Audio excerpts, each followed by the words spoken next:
So last spring, my friends and I decided we were finally going to do something productive with the abandoned lot next to my apartment. We'd all been binge-watching those wholesome gardening shows on YouTube, so naturally, we figured starting a community garden would be a walk in the park. We had our seeds, gloves, and an embarrassingly large spreadsheet of crop rotations.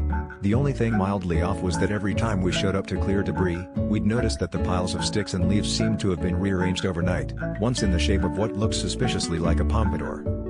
Not wanting to be outdone by a sentient breeze, we pressed on. But no matter what we did, every morning the lot looked less like a soon-to-be vegetable patch and more like the cover of a 1950s rock and roll album.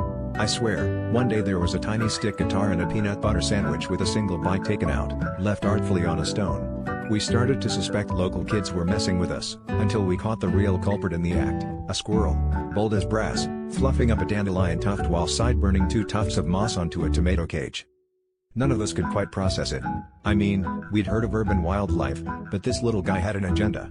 He strutted around, rearranging our seedlings into what could only be described as a topiary version of Elvis Presley, complete with a marigold jumpsuit and acorn sunglasses.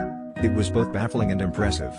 We tried to shoo him, but every time we came back, there he was, hunched over, humming what sounded eerily like jailhouse rock. Okay, it was probably just squirrel chattering, but the rhythm was uncanny.